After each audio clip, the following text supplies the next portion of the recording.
Bismillahirrahmanirrahim. Assalamualaikum warahmatullahi wabarakatuh. Selamat pagi, selamat siang, selamat sore, dan selamat malam untuk semuanya.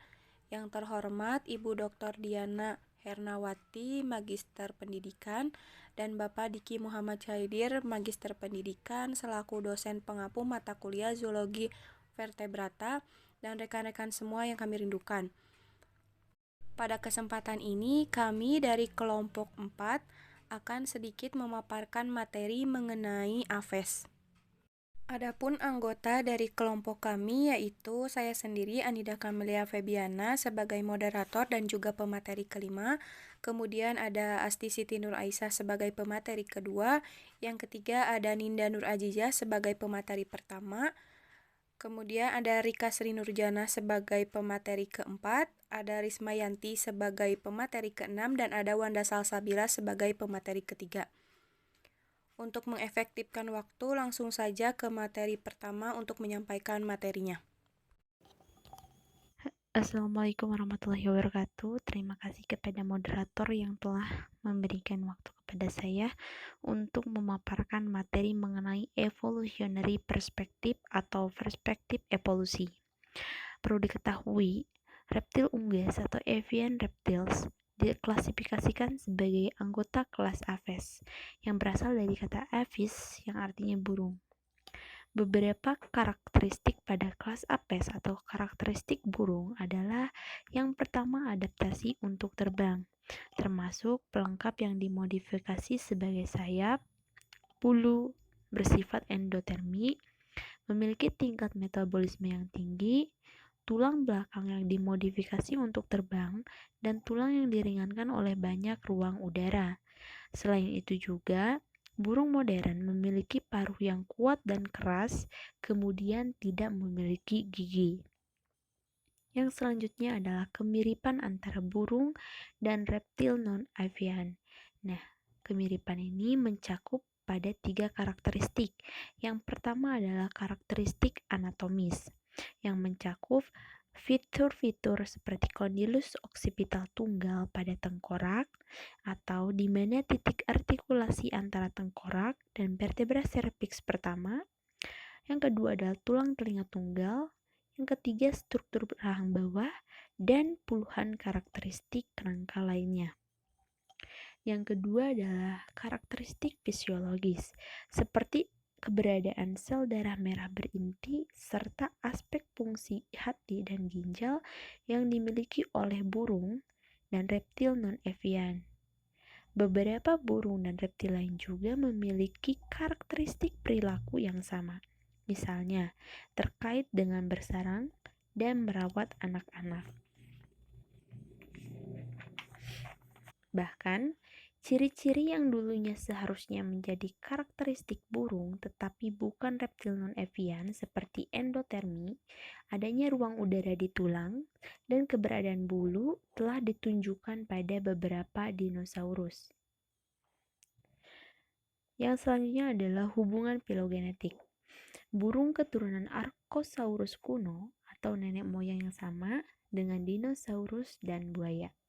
Burung juga berkaitan erat dengan sekelompok dinosaurus dalam garis keturunan Saurisian yang disebut dengan Theropoda, di mana silsilah ini juga termasuk dinosaurus pedal seperti Tyrannosaurus dan Velociraptor. Penemuan yang luar biasa dari fosil yang berusia 160 juta tahun yang lalu di Cina Utara mendukung nenek moyang dari Theropoda. Fosil ini mungkin tidak mewakili hewan secara langsung dari nenek moyang burung, tetapi mereka itu menunjukkan adanya ciri-ciri dari nenek moyang burung yang beragam pada spesies dalam satu garis keturunan. Fosil dari puluhan dinosaurus Theropoda memiliki bulu yang telah ditemukan. Penemuan pertama dinosaurus yang seukuran ayam disebut dengan Sinosauropteryx. Ia memiliki struktur tubular kecil, mirip dengan bulu pada tahap awal perkembangan pada burung modern. Fosil lain diberi nama Caudipteryx. Fosil tersebut merupakan teropoda yang seukuran kalkun dengan bulu simetris di bagian depan dan ekornya. Di sini terdapat gambar, yaitu gambar 21.2, di mana gambar tersebut hasil representasi dari seorang seniman tentang teropoda berbulu dan burung purba. Nah, di latar depan yang ini merupakan Sinosauropteryx yang merupakan dinosaurus seukuran ayam, di mana terdapat adanya keberadaan bulu tubular. Di tengah latar belakang yang ini adalah Caudipteryx yang memiliki bulu simetris dan seukuran kalkun. Microraptor yang berada di latar belakang itu memiliki bulu pada tungkai depan dan belakangnya. Tidak ada yang yakin bahwa Microraptor ini bisa terbang atau tidak gitu. Nah, ia mungkin juga telah memanjat pohon dan meluncur, tetapi ia memiliki karakteristik bulu yang tidak simetris dari bulu burung yang terbang. Jadi diasumsikan bahwa bulu asimetris tersebut dibutuhkan untuk aerodinamika penerbangan. Fosil-fosil ini juga menunjukkan bahwa bulu mendahului penerbangan. Bulu paling awal mungkin telah memberikan fungsi dalam pengaturan suhu, tahan air, perangkat kawin untuk menarik lawan jenis, berkamuflase, dan perangkat penyeimbang saat berjalan di tanah. Salah satu dari puluhan teropoda berbulu adalah Microraptor. Nah, Microraptor ini hidup 125 juta tahun yang lalu dan memiliki bulu di kedua tungkai depan dan belakang serta ekor berbulu. Jadi, apakah Microraptor ini bisa terbang? Ya, mungkin saja karena Microraptor ini memiliki jenis bulu yang tepat dan dua pasang anggota badan yang mungkin membentuk sebuah airfoil. Fitur yang lainnya menunjukkan Microraptor mampu memanjat pohon dengan cakar yang melengkung dan menggunakan sayapnya untuk terbang. Penemuan fosil dinosaurus yang menunjukkan furcula atau wishbone mendukung hipotesis dari nenek moyang teropoda. Nah, furcula yang berasal dari perpaduan klavikula yang merupakan adaptasi untuk terbang pada burung. Yang selanjutnya adalah Archaeopteryx, Eolalavis, dan evolusi penerbangan. Archaeopteryx berasal dari dua kata, yaitu archaeos, artinya kuno, dan pteron, artinya sayap, yang ditemukan di tambang batu tulis di Baravia, Jerman. Fosilnya ini seukuran burung merpati yang hidup selama periode Jurassik sekitar 150 juta tahun yang lalu.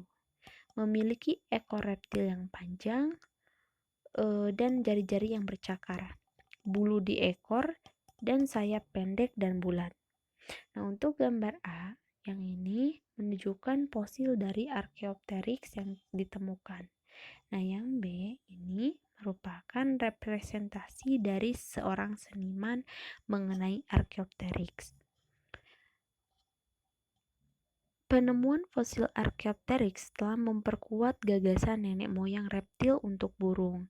Meskipun Archaeopteryx sering dianggap sebagai burung purba, namun mungkin lebih tepatnya itu atau lebih akuratnya itu dianggap sebagai peralihan. Terlepas dari ketidakpastian ini, interpretasi dari gaya hidup Archaeopteryx menjadi penting dalam pengembangan hipotesis asal mula penerbangan. Nah, Clavicula dari Archaeopteryx berkembang dengan baik dan mungkin menjadi titik perlekatan untuk otot sayap. Dan beberapa ahli zoologi berpikir bahwa jari-jari sayap yang bercakar mungkin digunakan untuk memanjat pohon dan menempel di dahan. Urutan dalam evolusi penerbangan mungkin melibatkan lompatan dari cabang ke cabang atau cabang ke tanah. Yang selanjutnya adalah Eolalulavis. Nah, Eolalulavis ini ditemukan pada endapan Cretaceous di Spanyol yang berumur 125 juta tahun yang lalu. Memiliki lebar sayap kurang lebih dari 17 cm, kira-kira sama dengan goldfinch. Nah, memiliki struktur sayap yang disebut dengan alula.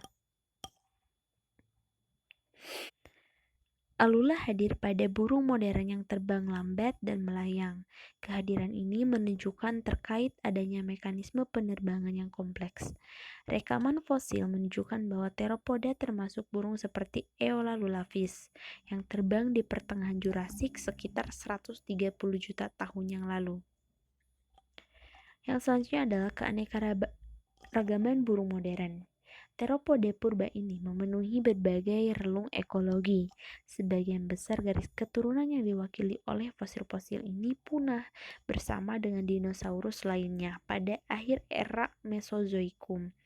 Sebuah tabrakan asteroid mungkin dikombinasikan dengan vulkanisme di wilayah Deccan Traps di India yang menciptakan adanya perubahan iklim dan atmosfer yang dahsyat pada 66 juta tahun yang lalu. Perubahan iklim ini mengakibatkan punahnya dinosaurus, termasuk punahnya garis keturunan pada burung. Akan tetapi, nenek moyang burung ini mengalami radiasi adaptif yang sangat cepat, sehingga menghasilkan burung modern yang dibagi menjadi dua kelompok, yaitu yang pertama adalah Paleognathae, adalah superordo yang terdiri dari burung-burung besar yang tidak bisa terbang seperti burung unta, reas, dan yang lainnya. Yang kedua adalah Neognathae, adalah garis keturunan yang mencakup spesies burung terbang modern. Nah, untuk filogeni burung modern telah menjadi kontroversi pada saat ini. Namun, taksonomi klasik ini mengandalkan karakteristik perilaku, nyanyiannya atau dari suaranya, perbedaan anatomi, dan relung ekologi untuk membedakan ordo burung.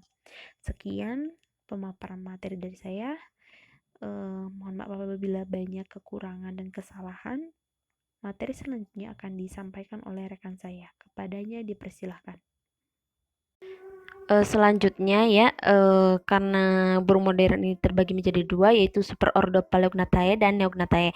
Yang pertama adalah superordo Paleognathae yang memiliki satu ordo di mana yaitu ordo Struthioniformes, yaitu merupakan burung besar, tidak bisa terbang, sayap dengan banyak bulu halus, contohnya itu burung unta dan reas. Selanjutnya, yang kedua adalah superordo Neognathae yang memiliki dua kelompok ya. Untuk yang pertama adalah Galoanceres, memiliki dua ordo, yaitu Anseriformes dan Galliformes. Untuk Neapes ada 18 ordo, bisa dilihat ya oleh rekan-rekan semuanya, terdapat 18 ordo pada Neapes. Yang pertama adalah Galoanceres yang memiliki satu ordo, yaitu ordo memiliki dua ordo. Yang pertama adalah ordo Anseriformes, merupakan unggas air screamer Amerika Selatan. Contohnya itu bebek, gis, dan angsa. Nah, tiga kelompok terakhir ini yang memiliki paruh lebar, datar, dan lapisan bawah yang tebal, dan juga kaki yang berselaput. Yang kedua adalah ordo Galliformes, di mana merupakan unggas tanah, paruhnya itu pendek, sayap pendek dan cekung, kaki dan cakar kuat, contohnya itu curassow, blebis, burung puyuh, burung pegar, dan kalkun. Yang kedua adalah Neoapes, memiliki 18 ordo. Yang pertama adalah ordo Podicipediformes yang memiliki karakteristik sayap pendek, bulu lembut dan lebat, kaki berselaput dengan kuku pipih, contohnya itu burung grebe. Yang kedua adalah ordo Phoenicopteriformes, badannya itu berbentuk opal, bulu merah jambu atau merah tua, bulu terbang hitam, kaki dan leher panjang, paruh atas lebih kecil dari paruh bawah, contohnya itu adalah flamingo. Yang ketiga adalah ordo Columbiformes, contoh memiliki karakteristik bulu lebat, bentuk perkembangan yang baik, contohnya itu adalah merpati, tekukur, dan sandgrouse. Yang keempat, ordo Cuculiformes memiliki jari kaki keempat yang dapat dibalik, kulitnya itu lembut, contohnya plantainators, roadrunners, dan cactus. Yang selanjutnya adalah ordo Cavrimulgiformes, kepalanya itu dan bulu seperti burung hantu, paruh dan kaki lemak, paruh dengan celah lebar, pemakan serangga, contohnya itu whippoorwills. Ordo Gruiformes, contohnya itu burung rawa, termasuk kren, lynxkin, rails, dan couch. Nah, yang selanjutnya ordo yang ketujuh adalah ordo Caradriformes, Ordovicephaleriformes. Contohnya adalah burung pantai, camar, terns, dan auks. Yang kedelapan, Ordo Gaviiformes yang memiliki paruh yang kuat dan lurus, adaptasi menyelam termasuk tungkai jauh ke belakang, tarsus seperti tulang belikat, dan kaki yang berselaput. Contohnya itu lunge. Nah, yang kesembilan, Ordo Pelecaniformes memiliki lubang hidung yang belum sempurna, memiliki kaki dengan keempat jari berselaput, memiliki kantung pada daerah leher, dan contohnya itu adalah pelikan, burung kormoran, burung pregata. Yang ke-10 adalah Ordo Procellariiformes, sayap berkembang baik, tidak memiliki gigi dan pada rahang, memiliki Vigostylus, tulang sternum memiliki karena sterni, nares berbentuk tubuler, selubung barung terdiri dari beberapa keping bahan tanduk, jari pertama kaki kecil atau tidak ada, sayap panjang dan sempit, termasuk burung laut, sangat tahan terbang melayang tanpa mengepakkan sayap. Contohnya itu adalah spesies Ordo Procellariiformes, yaitu Venus pacificus, yaitu penggunting laut Pasifik, dan Devonian cavense, yaitu petrel Tanjung. Yang ke-11, Ordo Spanixiformes. Karena sterling berkembang dengan baik, burung air, tidak dapat terbang namun dapat berenang, memiliki bulu kecil seperti sisik, sayap seperti dayung untuk berenang, tungkai memiliki selaput pada jari-jarinya, tungkai memiliki 4 buah jari kaki yang menghadap ke depan, contohnya itu adalah penguin. Yang ke-12 ada Ordo Acceptriformes, yang merupakan burung pemangsa diurnal, kuat, paruh bengkok, sayap besar, dan kaki raptorial, contohnya itu adalah elang. Yang ke-13 ada Ordo Strigiformes, yaitu kepala besar dengan mata terpaku mengarah ke depan, kaki raptorial, dan contohnya itu burung hantu. Yang ke-14 Ordo Visiformes, yaitu paruh kuat, bulu di bagian ekor kaku dan ujungnya runcing, ujung lidah kasar serta dapat dijulurkan. Contohnya itu adalah woodpecker. Yang ke-15, Ordo Coraciiformes, yaitu memiliki kepala besar, paruh besar, dan bulu metalik. Contohnya adalah burung kingfisher. Yang ke-16, Ordo Falconiformes, yaitu memiliki paruh kuat dan bengkok, sayap besar, kaki hewan liar. Contohnya itu Microhyrax fringillarius, alap-alap capung, Falco Cancroides, alap-alap layang, dan Falco severus, yaitu alap-alap macan. Yang ke-17 ada Ordo Psittaciformes, yaitu maksila berengsel ke tengkorak, lidah tebal, biasanya berwarna cerah. Contohnya itu adalah burung beo. Yang ke-18 Ordo Phaseeriformes, yang itu kaki bertengger. Ordo burungnya itu terbesar pada famili ini, memiliki 69 famili burung bertengger. Contohnya itu burung gagak. Sekian. Terima kasih untuk materi selanjutnya. Kepada pemateri selanjutnya dipersilahkan. Bismillahirrahmanirrahim. Assalamualaikum warahmatullahi wabarakatuh. Materi selanjutnya akan disampaikan oleh saya, Asy Siti Nur Aisyah, NPM 1821540008, mengenai external structure and locomotion atau struktur eksternal dan juga penggerak. Langsung saja untuk pada bahasan kali ini kita akan membahas mengenai tentang bulu pada burung, di mana bulu ini kan menjadi ciri khas bagi golongan aves gitu ya. Jadi penutup tubuh pada burung disebut dengan bulu. Nah, bulu ini memiliki dua fungsi utama yang paling penting pada saat terbang. Nah, di mana mereka itu membentuk permukaan penerbangan yang memberikan pengangkatan dan kemudi bantuan. Kemudian mereka juga mencegah kehilangan panas yang berlebihan, memungkinkan pemeliharaan endotermik tingkat metabolisme yang tinggi. Nah, karena seperti yang kita ketahui, golongan aves ini kan termasuk ke dalam hewan homoitherum, di mana dia juga bisa menstabilkan suhu tubuhnya. Nah, salah satu upaya untuk menstabilkan tubuhnya itu yang melalui dengan bantuan si bulu ini. Kemudian bulu juga memiliki peran dalam courtship, inkubasi, dan juga waterproofing. Selanjutnya secara perkembangan itu ada dua jenis bulu gitu. Keduanya dapat dibagi lagi berdasarkan bagaimana setiap jenis pengembangan dimodifikasi untuk fungsi tertentu. Contohnya di sini tuh dalam gambar ini pertama ada bulu Penaseus. Nah, di sini untuk gambar A itu adalah bulu Penaseus. Di mana bulu Penaseus ini menutupi tubuh burung, bulunya itu rata dan tertutup rapat menciptakan permukaan aerodermis, memiliki batang atau tulang rusuk yang menonjol. Ya, di sini bisa kita lihat ini menonjol. Kemudian barbules bercabang dari duri dan tumpang tindih. Nah, di sini bisa kita lihat ini tuh barbulesnya itu tumpang tindih ya, seperti ini. Kemudian dia juga memiliki hamulus. Nah, di sini memiliki hamulus. Hamulus itu adalah bentuk jamak, kalau hamuli itu bentuknya tunggal. Nah, di mana hamulus ini dia itu saling terkait dengan lekukan di barbula yang berdekatan untuk menjaga bulu tetap kencang dan halus. Bulu Penaseus ini dimodifikasi untuk sejumlah fungsi, misalnya bulu pada untuk berfungsi yang untuk terbang gitu. Yaitu akan melapisi ujung dan juga ujung bagian sayap. Mereka itu asimetris dengan duri yang lebih panjang di satu sisi poros. Selanjutnya ada bulu kontur. Biasanya itu dia simetris dan melapisi badan serta menutupi pangkal bulu terbang. Nah, mereka juga bisa berperan dalam waterproofing, isolasi, dan juga perampingan. Selanjutnya ada bulu Plumalaceus. Nah, di sini ya bisa kita lihat ini gambar B itu adalah bulu Plumalaceus. Di mana bulu Plumalaceus ini dia memiliki poros belum sempurna, termasuk ke dalam bulu insulasi dan terletak di bawah bulu kontur yang tadi sudah disebutkan.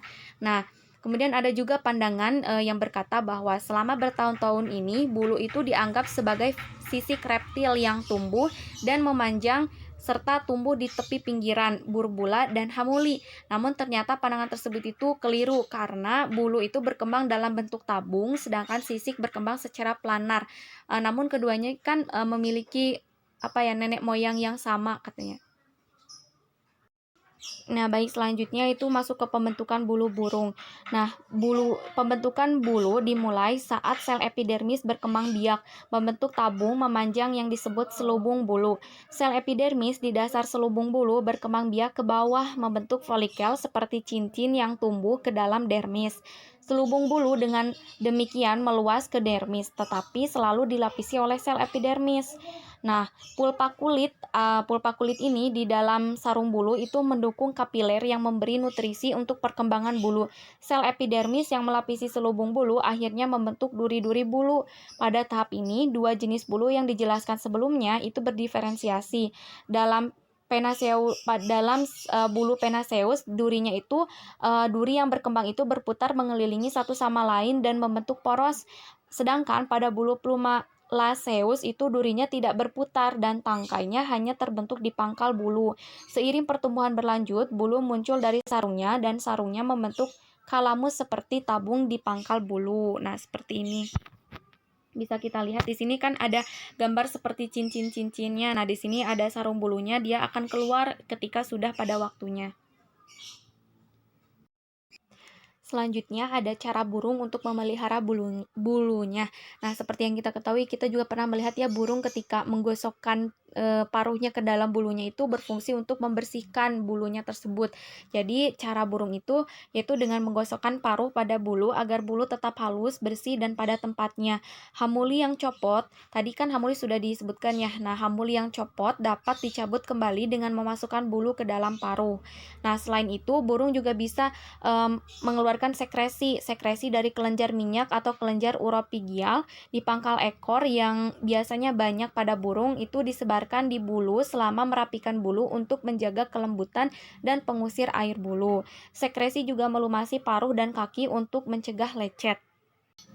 Nah, kemudian yang paling unik dari aves ini itu ada proses anting, di mana proses anting ini merupakan sebuah perilaku pemeliharaan yang dilakukan oleh songbird atau burung penyanyi gitu untuk membersihkan bulunya. Di mana pada proses ini dia itu melibatkan dengan pengambilan semut di paruh dan menggosoknya. Nah, ternyata si burung itu akan mengambil beberapa semut atau semut di sarangnya gitu untuk membantu membersihkan bulunya, di mana si semut tersebut memiliki zat semacam asam format yang dilakukan semut tersebut ketika terancam. Kemudian si asam format itulah yang berguna untuk membunuh racun ataupun tungau ataupun kutu-kutu yang ada di bulu burung tersebut. Nah, selanjutnya itu ada pigmen bulu pada burung. Nah, seperti yang kita ketahui juga burung memiliki corak warna yang cukup menarik. Nah, pigmen bulu yang disimpan selama pembentukan bulu menghasilkan sebagian besar warna pada bulu burung. Warna lain disebut dengan warna struktural, muncul dari ketidakteraturan pada permukaan bulu yang mendifraksi cahaya putih. Misalnya, nah, bulu biru tidak pernah biru karena adanya pigmen biru. Nah, misalnya bisa dilihat dari contoh burung-burung ini. Nah, bisa kita lihat, nah sebenarnya pada si burung-burung ini tuh kan dia punya pigmen biru ya di bagian lehernya. Nah, sebenarnya dia itu ada yang memang benar-benar tidak punya pigmen biru tapi dia bisa menghasilkan biru. Nah, hal itu dikarenakan karena lapisan luar berpori itu tidak berpigmen pada duri yang memantulkan panjang gelombang cahaya biru. Jadi adanya pemantulan panjang gelombang itulah yang dapat menyebabkan efek warna yang kita serap gitu, bahwa si burung itu memiliki bulu yang berwarna biru gitu. Nah, panjang gelombang lainnya itu akan masuk ke duri dan diserap oleh pigmen melanin gelap. Nah, iridensi dihasilkan dari interferensi gelombang cahaya yang disebabkan oleh perataan dan puntiran barbula. Nah, bisa kita lihat contohnya itu ada jenis warna-warna yang terdapat pada leher dan juga punggung burung kolibri dan juga Grackles. Nah, selanjutnya mengenai tentang molting. Nah, biasanya bulu dewasa itu biasa selalu aus ya, kayak maksudnya aus itu harus diperbaiki gitu, kayak ban motor aja gitu yang selalu aus gitu. Nah, biasanya diketahui semua burung itu secara berkala melepaskan dan mengganti bulunya dalam proses yang disebut dengan molting. Jadi proses itu namanya molting. Nah, waktu periode ganti bulu itu bervariasi sesuai dengan taksanya. Nah, kemudian pola molting yang khas, nah biasanya untuk songbird, nah untuk spesies ataupun keluarga burung penyanyi di belahan bumi utaranya. Jadi seperti ini, setelah menetas, seekor anak ayam ataupun unggas ataupun burung lah golongan aves itu ditutupi dengan bulu halus. Nah, kemudian muncul bulu remaja yang dapat menggantikan bulu bawah pada saat meranggas remaja. Karena meranggas remaja, nah pasca peremajaan itu biasanya terjadi di musim gugur menghasilkan bulu yang mirip dengan bulu orang dewasa. Nah, setelah kematangan seksual tercapai, pergantian bulu tersebut terjadi pada saat prakawin yang biasanya terjadi di akhir musim dingin ataupun awal musim semi sebelum musim kawin. Nah, kemudian pergantian bulu pasca kawin biasanya terjadi antara Juli dan juga bulan Oktober. Jadi pada pergantian bulu pada burung ini biasanya terjadi sesuai dengan musim-musimnya gitu. Tadi kan ada yang ketika lahir bulunya berbeda, kemudian masuk ke remaja juga berbeda, masuk ke dewasa berbeda, masuk sebelum pra kawin dan juga pasca kawin juga berbeda. Biasanya burung itu melakukan molting ini setahun sekali ataupun ada beberapa spesies yang melakukan 2 tahun sekali. Baik, selanjutnya itu tentang tulang dan burung. Nah, tulang pada burung ini biasanya dia memiliki struktur yang ringan tapi kuat gitu. Nah, beberapa tulang seperti humerus. Nah, di sini seperti humerus itu dia memiliki ruang udara yang besar dan penyangga internal atau penguat batang tulang yang meningkatkan kekuatan mereka pada saat terbang. Nah, kemudian burung juga memiliki jumlah tulang tengkorak yang lebih sedikit dan selubung keratin yang lebih ringan yang disebut dengan paruh. Nah, biasanya paruh ini tuh menggantikan posisi gigi. Nah, untuk struktur tulang yang ringan ini pada golongan aves yang bisa terbang, dia berfungsi untuk membantu pada saat mereka terbang. Tapi pada golongan aves yang tidak bisa terbang, seperti misalkan pada itik ataupun spesies lainnya, itu berfungsi untuk membantu mengurangi daya apung saat menyelam. Paruh dan leher serta kaki yang sangat fleksibel memungkinkan mereka dapat mencari makan. Vertebrata cervix memiliki permukaan artikular berbentuk pelana yang memungkinkan kebebasan bergerak yang besar. Selain itu, vertebra cervix pertama memiliki satu titik artikulasi dengan tengkorak atau disebut dengan condylus occipital yang memungkinkan pergerakan rotasi tingkat tinggi antara tengkorak dan leher. Nah, selanjutnya, karena ada fleksibilitas inilah yang memungkinkan paruh dan leher berfungsi sebagai pelengkap anggota kelima. Korset panggul, tulang belakang, dan tulang rusuk diperkuat untuk terbang. Daerah toraks dan kolom vertebral berisi tulang rusuk yang menempel pada vertebra toraks. Nah, kebanyakan tulang rusuk memiliki proses uncinate yang mengarah ke posterior yang tumpang tindih dengan tulang rusuk berikutnya untuk memperkuat tulang rusuk. Nah, bisa dilihat di sini ada struktur dari tulang rusuknya. Kemudian, proses uncinate ini juga terdapat pada tulang rusuk kebanyakan reptil dan merupakan bukti tambahan dari nenek moyang mereka yang sama. Di posterior daerah toraks adalah daerah lumbar. Nah, biasanya sinakrum itu terbentuk melalui fusi vertebra toraks posterior, semua vertebra lumbal dan sakralis, dan vertebrata ekor anterior. Perpaduan tulang-tulang ini membantu menjaga postur penerbangan yang tepat dan mendukung pelengkap belakang saat mendarat, melompat, dan juga berjalan. Nah, vertebra ekor posterior ini menyatu menjadi pygostyle. Nah, bisa dilihat di sini ada pygostyle. Kemudian itu dapat membantu menopang bulu ekor yang penting dalam kemudi. Tulang dada sebagian besar burung yaitu memiliki lunas median yang besar untuk menempelkan otot terbang. Hal ini ada pengecualian terhadap anggota aves yang tidak bisa terbang seperti unta. Jadi si tulang dadanya itu dia tipis, tempat untuk melekatnya otot-otot terbang, yang berfungsi untuk membantu mereka pada saat terbang. Nah, lunas menempel kuat pada sisi kerangka aksial di dekat tulang rusuk. Clavicle berpasangan menyatu secara medial dan ventral menjadi furcula atau wishbone. Nah, furcula ini akan mengikat korset dada pada tulang dada dan berfungsi sebagai tempat tambahan untuk menempelkan otot terbang. Pelengkap burung juga telah dimodifikasi. Beberapa tulang pelengkap depan telah hilang ataupun menyatu, dan itu merupakan sebuah titik perlekatan untuk bulu pada saat terbang. Pada bulu terbang gitu. Nah, kemudian bagian belakang pelengkap itu digunakan untuk melompat, berjalan, berlari dan bertengger. Tendon bertengger berjalan dari jari-jari kaki di bagian belakang sendi pergelangan kaki ke otot-otot kaki bagian bawah.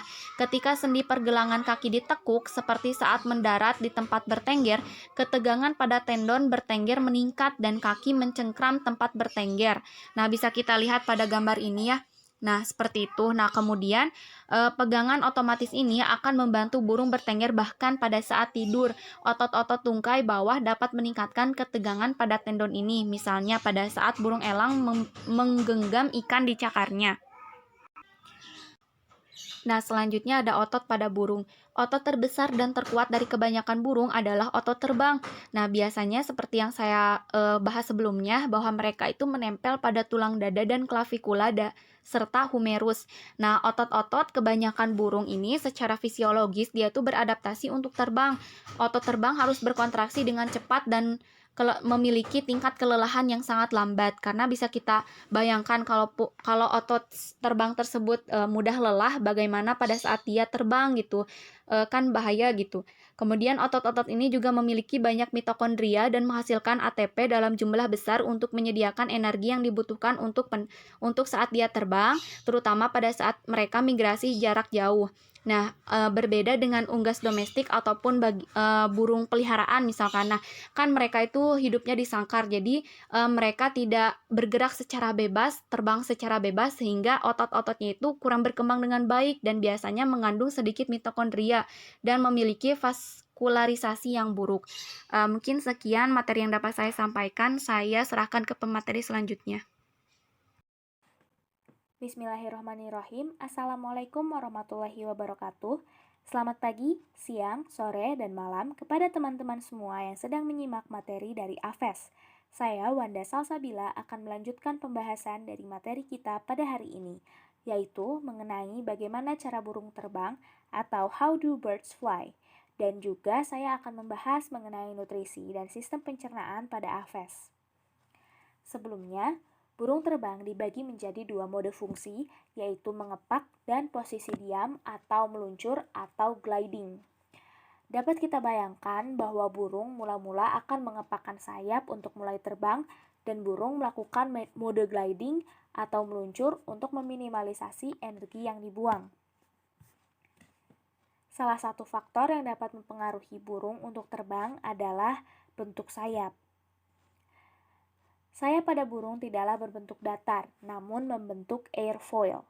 Dapat dilihat bahwa bagian anteriornya lebih tebal dari daerah posterior, dan juga bagian atasnya sedikit cembung dan bagian bawahnya sedikit cekung. Semakin cekung airfoil akan semakin besar kepakannya, atau saat burung mengepak.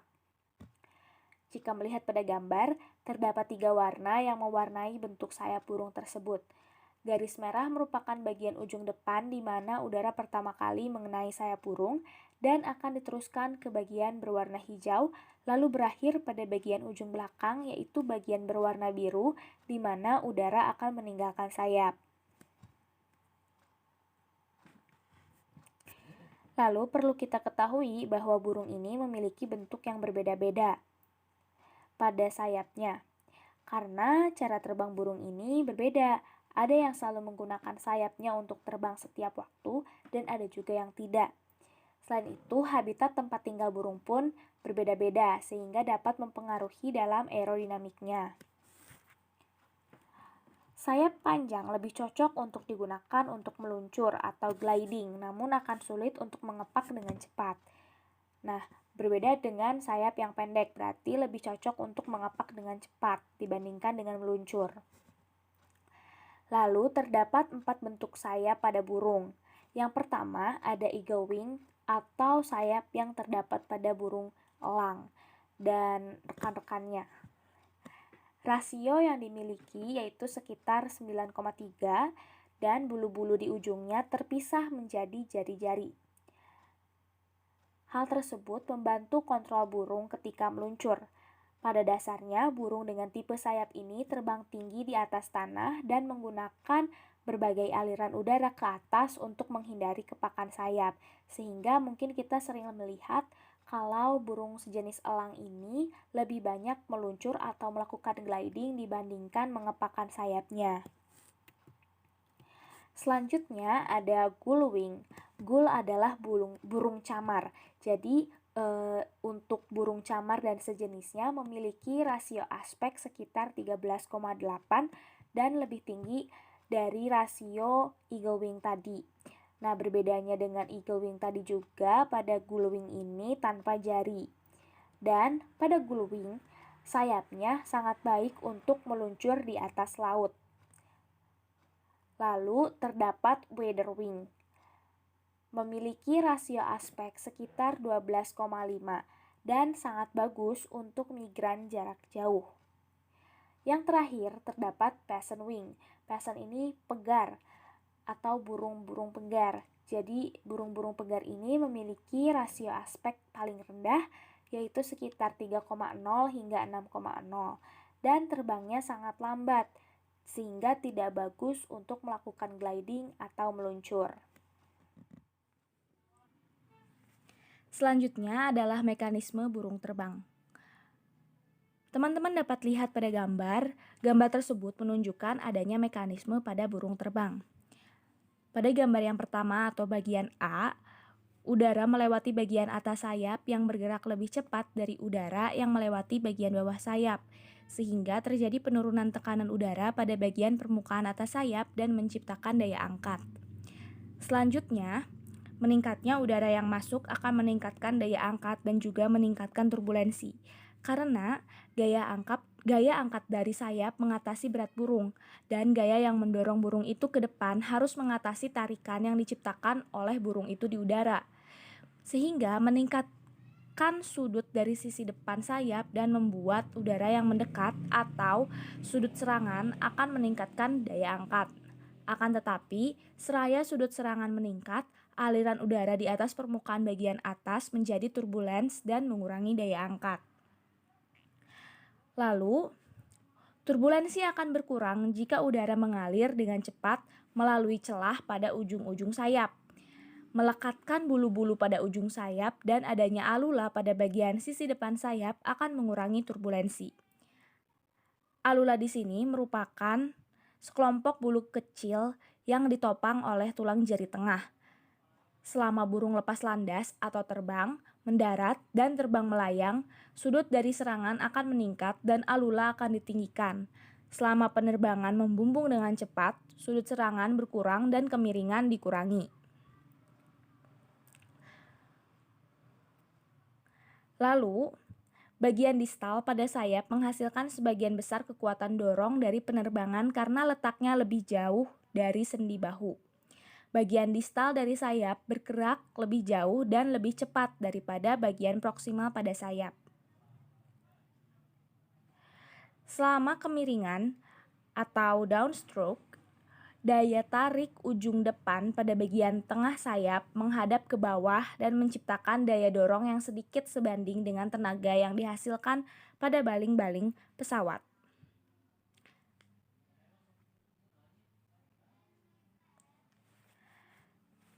Nah, selanjutnya adalah pada burung yang melayang di udara atau burung yang terbang dengan meluncur atau gliding. Banyak burung yang melayang atau tampak menggantung di udara tanpa susah payah, bertambah tinggi hanya dengan sedikit kedutan sayap. Pada burung herring, kita dapat melihat bahwa dia dapat terbang dengan sangat mudah dan mencapai ketinggian tanpa sering melakukan kepakan. Pada dasarnya, ini berarti bahwa sayap mereka menghasilkan banyak gaya angkat tanpa menghasilkan banyak gaya hambat.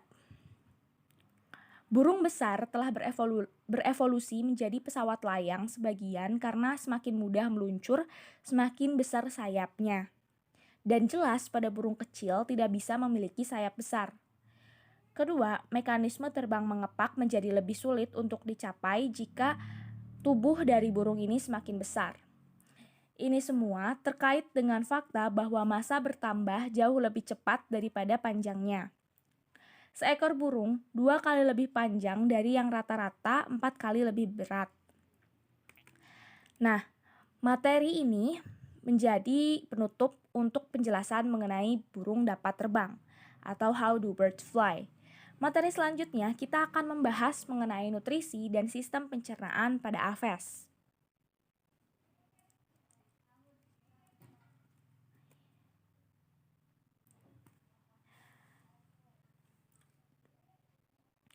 Sebelumnya, burung atau aves memiliki 2 bagian pada perut, yaitu proventriculus yang mengandung digestive juice atau gastric juice dan gizzard atau ampela yang berguna untuk menggiling makanan.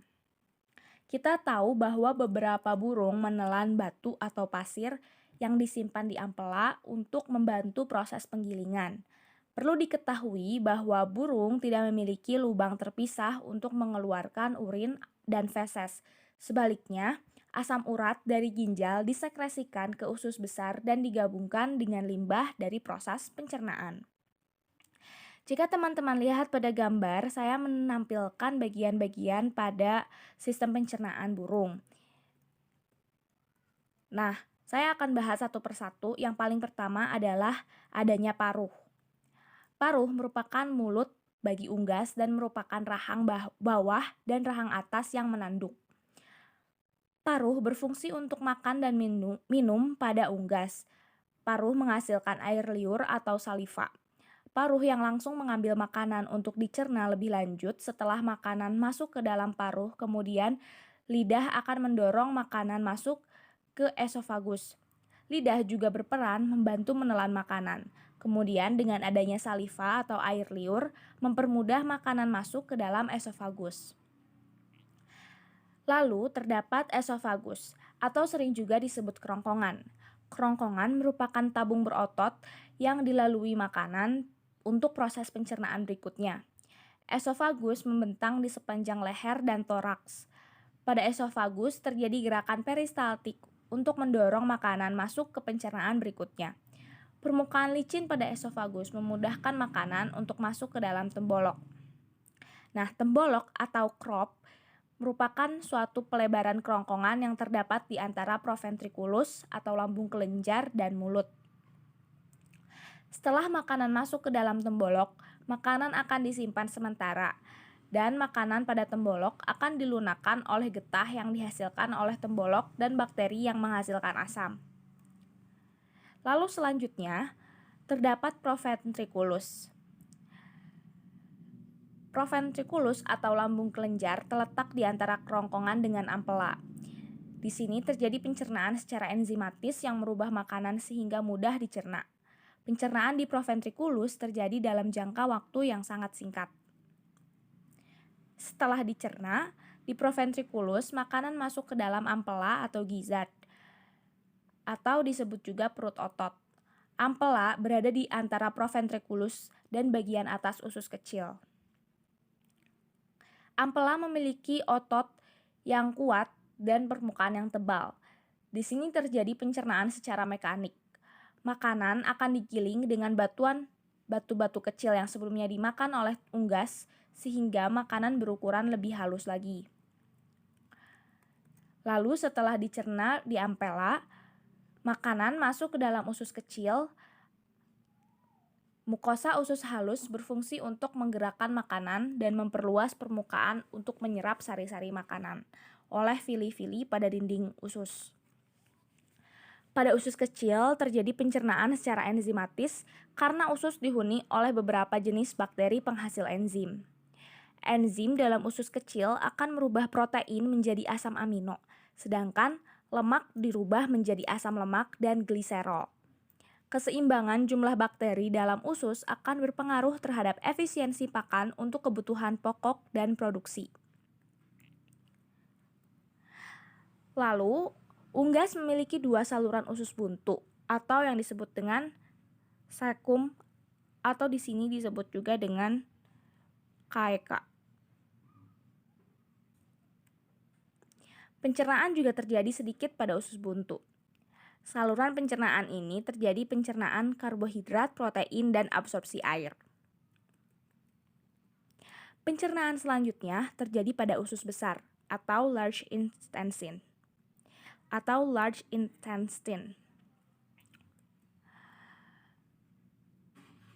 Ukuran usus besar memiliki diameter 2 kali usus halus. Usus besar memfungsikan untuk merombak sisa pakan yang tidak tercerna menjadi feses. Terjadi absorpsi kembali air yang banyak pada usus besar yang berguna untuk menambah dan mengatur keseimbangan kandungan air pada tubuh unggas.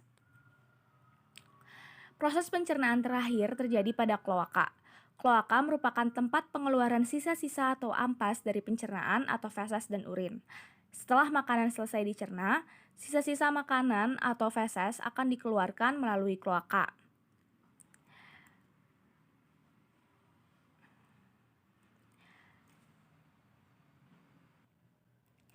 Urin akan dikeluarkan bersama feses. Selanjutnya, mekanisme pencernaan pada afes secara berurutan yaitu yang pertama dari mulut lalu menuju kerongkongan, setelah itu menuju tembolok, setelah itu menuju lambung, maksudnya lambung kelenjar, setelah itu lambung pengunyah, lalu hati, lalu pankreas, lalu usus halus, lalu usus besar, usus buntu, dan poros usus atau rektum, dan kloaka.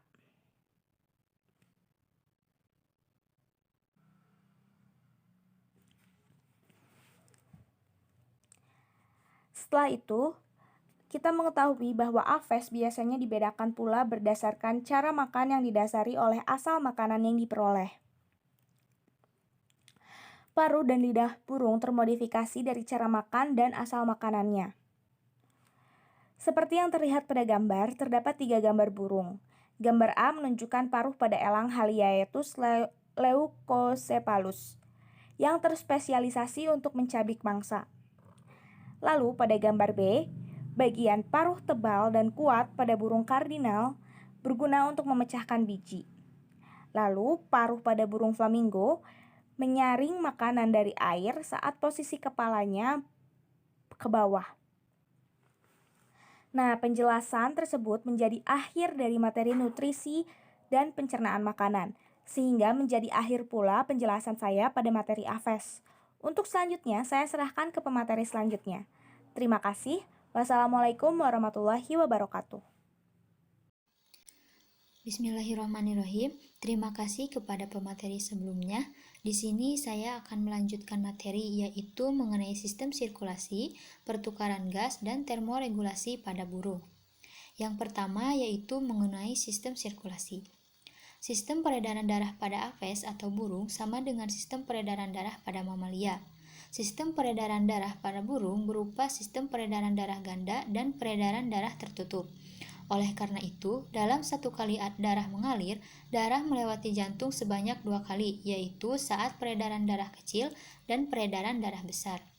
Burung mempunyai jantung yang terdiri dari 4 ruang, yaitu atrium kiri, atrium kanan, ventrikel kiri, dan ventrikel kanan. Di antara ruang-ruang pada jantung juga terdapat sekat atau septum yang bentuknya sudah sempurna, sehingga darah yang kaya akan oksigen dan darah yang kurang oksigen tidak akan tercampur. Darah dari seluruh tubuh yang mengandung karbon dioksida mengalir ke ventrikel kanan, kemudian dipompa menuju ke paru-paru. Di paru-paru, karbon dioksida dilepaskan dan oksigen diikat. Darah yang mengandung oksigen ini masuk ke atrium kiri lalu menuju ventrikel kiri.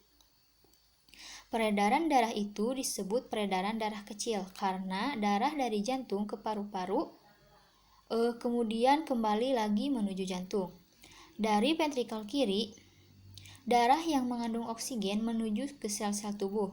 Di sel-sel tubuh ini, oksigen dilepaskan dan karbon dioksida diikat. Darah yang mengandung karbon dioksida ini dibawa ke jantung. Demikian seterusnya. Peredaran darah seperti ini disebut juga peredaran darah besar, karena dari jantung darah dialirkan ke seluruh tubuh dan kembali ke jantung. Yang selanjutnya yaitu mengenai sistem pernapasan pada burung. Sistem pernapasan pada burung sangat kompleks dan efisien karena kebutuhan metabolisme pada burung sangat tinggi sehingga paru-paru pun harus dapat diadaptasikan seefisien mungkin dari paru-paru mamalia. Jalur sistem pernapasan burung berawal dari lubang hidung yang mengarah ke saluran hidung dan paring. Tulang dan tulang rawan menopang trakea. Terdapat kotak suara khusus yang disebut syring. Syring terletak di bagian trakea.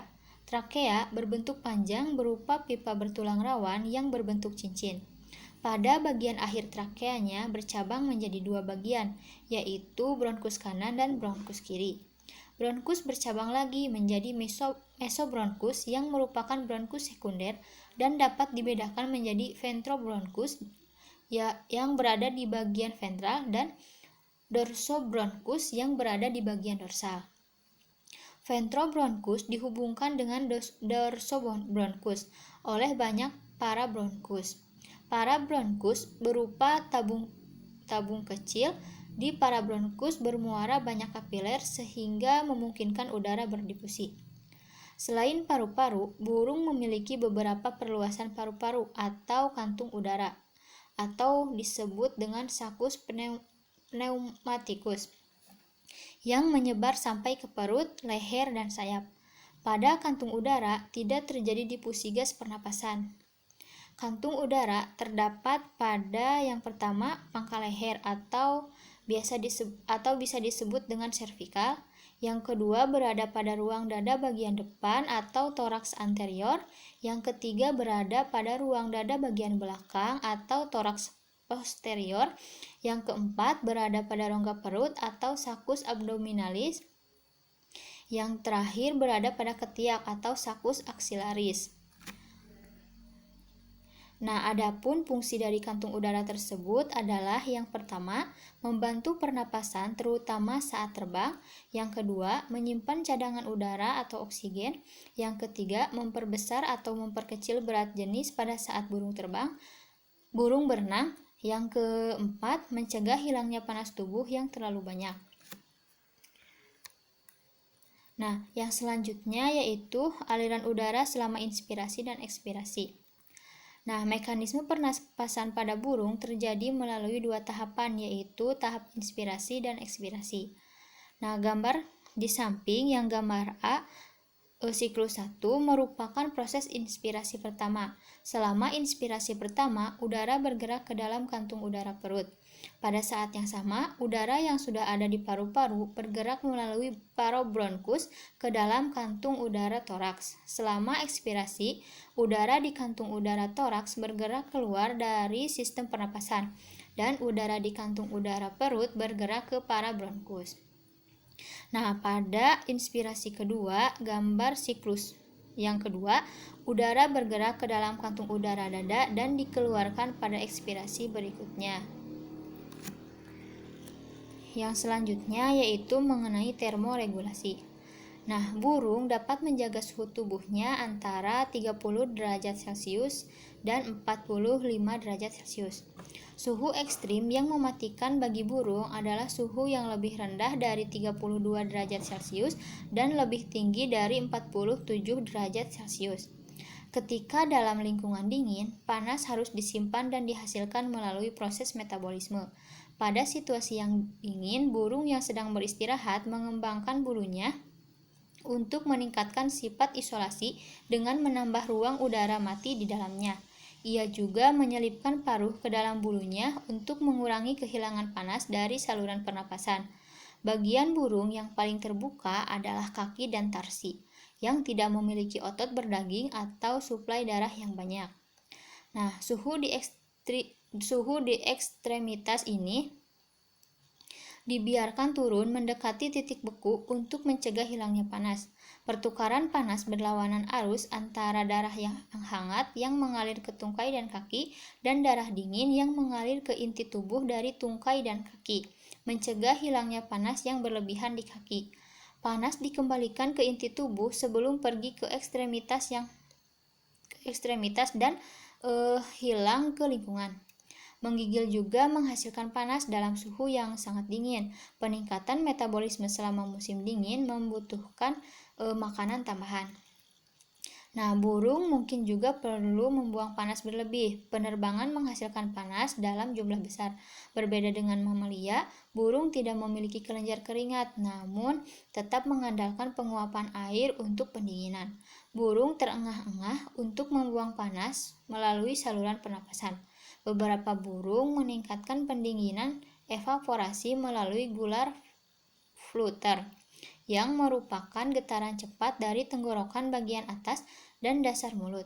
Beberapa burung menghemat energi pada malam hari yang sejuk dengan membiarkan suhu tubuh mereka turun. Misalnya, Whippoorwill memungkinkan suhu tubuh mereka turun dari sekitar 40 hingga mendekati 16 derajat Celcius dan laju pernapasan menjadi sangat lambat. Mungkin hanya itu yang dapat saya sampaikan, kurang dan lebihnya mohon maaf. Untuk materi selanjutnya saya serahkan ke pemateri selanjutnya. Terima kasih.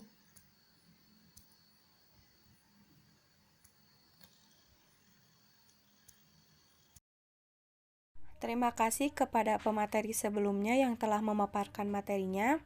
Selanjutnya ada materi mengenai sistem saraf pada apes. Burung atau apes merupakan hewan aktif yang banyak melakukan pergerakan serta memiliki keseimbangan yang bagus terutama saat terbang. Beberapa burung memiliki ketajaman penglihatan yang bagus. Karena itu, pusat koordinasi gerak dan keseimbangan burung berkembang dengan baik. Hal ini dapat terlihat dari adanya lekukan-lekukan pada otak kecil burung. Seluruh kegiatan dan aktivitas tubuh diatur oleh saraf pusat berupa otak dan sumsum tulang belakang. Sistem saraf pada apes terbagi menjadi dua sistem, yaitu sistem saraf pusat dan sistem saraf tepi. Untuk sistem saraf pusat terdiri dari otak.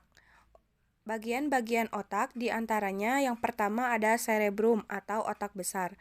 Pada otak besar tidak banyak mempunyai neuron atau unit struktural dan fungsional dari sistem saraf, dan bentuknya juga tidak berlipat-lipat. Yang kedua ada cerebellum atau otak kecil. Di permukaan otak kecil terdapat lipatan-lipatan yang mampu menampung sel-sel saraf lebih banyak. Sel saraf yang makin banyak pada otak kecil menunjukkan pusat keseimbangan burung ketika terbang berkembang dengan baik. Yang ketiga ada mesencephalon atau otak tengah. Otak tengah burung berbentuk dua gelembung, berkembang dengan cukup pesat dan sebagai pusat saraf penglihatan berkembang dengan baik, dengan membentuk gelembung sehingga indera penglihat burung berkembang dengan baik. Yang keempat ada medula atau sumsum lanjutan. Sumsum lanjutan berfungsi sebagai penghantar impuls yang datang dari medula spinalis menuju otak. Sumsum lanjutan ini mengandung sel saraf atau neuron yang membantu mengatur detak jantung, respirasi, dan tekanan darah. Selain dari otak, pada sistem saraf pusat juga terdapat saraf tulang belakang. Apes memiliki ruas tulang belakang yang berwarna abu-abu yang terletak di sepanjang tubuhnya dan membentuk saraf tulang belakang yang merupakan sistem koordinasi dan berfungsi sebagai pengantar pesan dan informasi ke otak. Pada saat burung memutuskan untuk bergerak, saraf tulang belakang mengirimkan pesan ke otak, kemudian ke otot yang berhubungan dengan pergerakan itu dan menghasilkan gerakan. Yang kedua ada sistem saraf tepi. Sistem saraf tepi adalah lanjutan dari neuron yang bertugas membawa impuls saraf menuju ke dan dari sistem saraf pusat. Berdasarkan cara kerjanya, sistem saraf tepi dibedakan menjadi dua, yaitu sistem saraf sadar, yaitu sistem saraf yang mengatur segala gerakan yang dilakukan secara sadar atau di bawah koordinasi saraf pusat atau otak. Berdasarkan asalnya, sistem saraf sadar dibedakan menjadi dua, yaitu sistem saraf kepala atau kranial dan sistem saraf tulang belakang atau spinal. Kemudian yang kedua ada sistem saraf otonom, yang disusun oleh serabut saraf yang berasal dari otak maupun dari sumsum tulang belakang dan menuju organ yang bersangkutan. Dalam sistem ini terdapat beberapa jalur dan masing-masing jalur membentuk sinapsis yang kompleks dan juga membentuk ganglion. Urat saraf yang terdapat pada pangkal ganglion disebut urat saraf praganglion, dan yang berada pada ujung ganglion disebut urat saraf postganglion. Sistem saraf otonom dapat dibagi menjadi sistem saraf simpatik dan sistem saraf parasimpatik. Untuk sistem saraf simpatik mempunyai ganglion yang terletak di sepanjang tulang belakang menempel pada sumsum tulang belakang, sehingga mempunyai urat praganglion yang pendek. Sedangkan untuk saraf parasimpatik mempunyai urat praganglion yang panjang karena ganglion menempel pada organ yang dibantu. Contohnya untuk mempercepat denyut jantung, memperbesar pupil, dan lain-lain. Materi selanjutnya adalah sistem ekskresi pada apes. Burung memiliki ginjal dengan tipe metanefros. Burung tidak memiliki kandung kemih sehingga urin dan fesesnya bersatu dan keluar melalui lubang kloaka.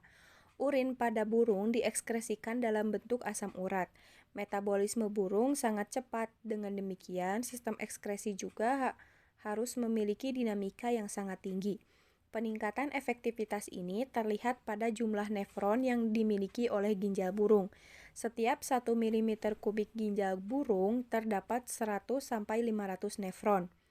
Jumlah tersebut hampir 100 kali lipat jumlah nefron pada manusia. Jenis burung laut juga memiliki kelenjar ekskresi garam yang bermuara pada ujung matanya. Hal tersebut untuk mengimbangi pola makannya yang memangsa ikan laut dengan kadar garam yang tinggi. Selanjutnya adalah osmoregulasi pada apes. Pada burung, pengaturan keseimbangan air ternyata berkaitan erat dengan proses mempertahankan suhu tubuh. Burung yang hidup di daerah pantai dan memperoleh makanan dari laut atau burung laut menghadapi masalah berupa pemasukan garam yang berlebihan.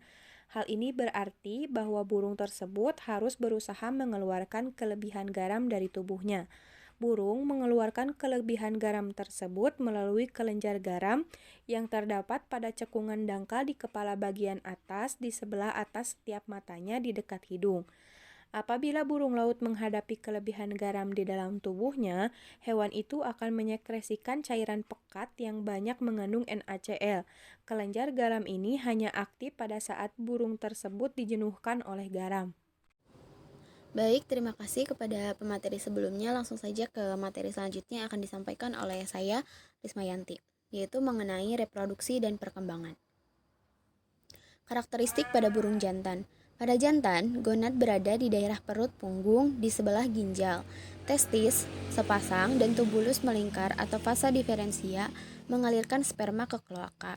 Pembesaran vasa diferen, vesicula seminalis, adalah tempat penyimpanan sementara dan pematangan sperma sebelum kawin. Testis akan membesar selama musim kawin, kecuali untuk unggas air dan beberapa burung unta tertentu. Nah, unggas air dan burung unta tersebut tidak memiliki organ intromiten, dan sperma ditransfer melalui kontak kloaka ketika pejantan menunggangi betina sebentar. Kemudian, karakteristik pada burung betina. Pada betina, terdapat 2 ovarium terbentuk selama perkembangan. Tetapi biasanya hanya ovarium kiri yang berkembang sepenuhnya, dapat dilihat pada gambar.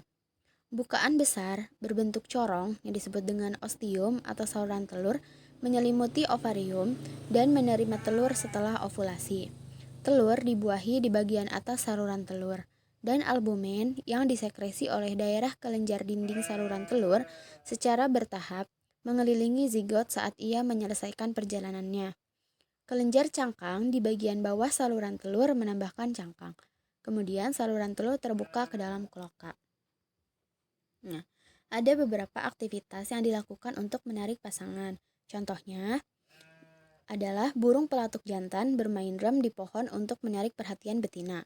Kemudian ada juga burung belibis jantan yang mengibaskan sayapnya pada batang kayu dan menciptakan suara yang dapat didengar bermil-mil jauhnya. Kemudian ada juga burung bangau yang memiliki tarian pacaran yang mencakup pertunjukan melangkah, membungkuk, menenggangkan tubuh, dan melompat. Perkawinan terjadi ketika panggilan atau postur pasangan menandakan kesiapan. Ini terjadi dengan cepat tetapi berulang kali untuk memastikan pembuahan semua telur yang akan bertelur. Nah, kebanyakan burung bersifat monogini, yaitu seekor jantan tunggal dengan satu betina selama musim kawin. Beberapa burung, contohnya angsa dan elang, berpasangan seumur hidup. Seringnya kawin ternyata memperkuat ikatan pasangan yang berkembang. Monogami biasanya terjadi ketika sumber daya didistribusikan secara luas dan merata, dan satu burung tidak dapat mengontrol akses ke sumber daya. Monogami juga menguntungkan karena kedua orang tua biasanya berpartisipasi dalam membangun sarang dan merawat anak-anaknya. Satu induk akan mengerami dan melindungi telur atau anak unggas tersebut, sementara yang lain akan mencari makan. Nah, beberapa spesies burung ada yang bersifat polyandrous, yaitu betina kawin dengan lebih dari satu laki-laki atau jantan. Misalnya, sandpiper tutul betina yang lebih besar dari jantan, dan mereka membangun dan mempertahankan wilayah mereka dari betina lain. Mereka bertelur untuk setiap jantan yang tertarik dan membangun sarang di wilayah mereka. Jika seekor jantan kehilangan telurnya karena predator, betina akan menggantikannya dengan telur lain. Poliandri menghasilkan produksi telur lebih banyak daripada monogami. Makanan berlimpah, tetapi karena predasi atau ancaman lainnya, kemungkinan berhasil membesarkan anaknya kecil. Yang selanjutnya, ada beberapa burung juga yang poligini, yaitu jantan kawin dengan lebih dari satu betina, dan betina memelihara telur dan anak burungnya. Poligini cenderung terjadi pada spesies yang anak-anaknya kurang bergantung pada saat menetas dan dalam situasi di mana distribusi sumber daya yang tidak merata dapat menarik banyak betina ke area perkembangbiakan yang relatif kecil. Contohnya adalah ayam padang rumput yang monogini. Nah, jantan ditampilkan dalam kelompok yang disebut dengan leks. Selanjutnya ada aktivitas bersarang. Konstruksi sarang biasanya dimulai setelah pembentukan pasangan. Wanita biasanya memulai perilaku naluriah ini. Beberapa burung tidak membuat sarang, contohnya adalah penguin kaisar. Penguin kaisar berkembang biak di atas salju dan es Antartika, di mana tidak ada bahan sarang yang tersedia. Telur tunggal mereka diinkubasi di jaring kaki, biasanya di kaki jantan, terselip di lipatan kulit perut. Kelompok telur atau anak unggas ini, anak burung ini yang dihasilkan oleh betina disebut dengan clutch atau coupling. Ukuran coupling atau clutch biasanya bervariasi. Kebanyakan burung mengerami telurnya untuk membantu menjaga telur pada suhu antara 33 dan sampai dengan 37 derajat Celcius. Burung membalikan telur untuk mencegah selaput telur menempel di telur dan merusak embrio. Beberapa spesies dewasa dari beberapa spesies akan memercikkan telur dengan air untuk mendinginkan dan melembabkannya. Masa inkubasi berlangsung antara 10 sampai dengan 80 hari dan berkorelasi dengan ukuran telur dan tingkat perkembangan saat menetas. 1 atau 2 hari sebelum menetas, burung muda itu menembus kantong udara di ujung telurnya yang tumpul, mengembangkan paru-parunya dan mulai bernapas. Penetasan terjadi saat burung muda mematuk cangkang dengan gigi telur keratin di ujung rahang atas dan berusaha melepaskan diri. Nah, burung biasanya memiliki hidup yang singkat. Sekitar 50% telur yang dihasilkan akan menghasilkan burung yang meninggalkan sarang. Kebanyakan burung, jika dipelihara di penangkaran, memiliki potensi masa hidup 10 hingga 20 tahun. Umur panjang alamiah jauh lebih pendek. Misalnya, kehidupan robin di Amerika rata-rata 1,3 tahun, dan rata-rata anak burung bertudung hitam hidup kurang dari 1 tahun. Kematian tinggi di tahun pertama karena predator dan cuaca buruk. Selanjutnya, materi mengenai migrasi dan navigasi. Migrasi mengacu pada putaran periodik antara daerah berkembang biak dan non-breeding. Kebanyakan migrasi bersifat tahunan, dengan daerah bersarang di wilayah utara dan tempat bersarang di selatan. Migrasi memungkinkan burung untuk menghindari iklim yang ekstrim dan untuk mendapatkan makanan yang cukup, tempat berlindung, dan ruang sepanjang tahun. Burung bermigrasi sebagai respon terhadap kondisi fisiologis spesifik spesies. Jam bawaan atau genetika dan faktor lingkungan mempengaruhi persiapan mereka untuk migrasi. Foto periode merupakan isyarat migrasi penting bagi banyak burung, terutama untuk burung di zona beriklim sedang. Perubahan fotoperiode memulai perubahan musim dalam perkembangan gonad yang sering berfungsi sebagai rangsangan migrasi. Menambah panjang hari di musim semi mendorong perkembangan gonad, dan mengurangi panjang hari di musim gugur memulai regresi gonad. Pada banyak burung, perubahan fotoperiode juga tampaknya mendorong penumpukan lemak yang bertindak sebagai cadangan energi untuk migrasi. Lobus anterior kelenjar pituitari dan badan pineal terlibat dalam mediasi respon fotoperiode. Mekanisme migrasi bersifat spesifik. Beberapa migran jarak jauh mungkin menyimpan lemak yang setara dengan 50% berat badan mereka dan melakukan perjalanan non-stop. Spesies lain yang mengambil migrasi jalur pendek yang lebih santai memulai perjalanan mereka lebih awal dan sering berhenti untuk makan dan beristirahat. Dalam cuaca cerah, banyak burung terbang pada ketinggian lebih dari 1000 meter yang mengurangi kemungkinan menabrak rintangan tinggi. Penelitian terbaru menunjukkan bahwa martin ungu dapat menempuh lebih dari 770 km atau 300 mil per hari. Banyak burung memiliki jalur migrasi yang sangat spesifik. Kemudian, burung menggunakan dua bentuk navigasi.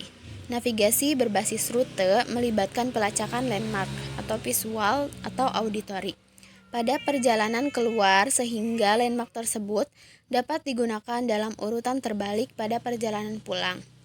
Navigasi berbasis lokasi didasarkan pada penetapan arah tujuan dari informasi yang tersedia di situs asal perjalanan. Ini melibatkan penggunaan kompas matahari, isyarat langit lainnya, dan atau medan magnet bumi. Sekian materi yang dapat kami sampaikan, kurang lebih mohon maaf. Assalamualaikum warahmatullahi wabarakatuh.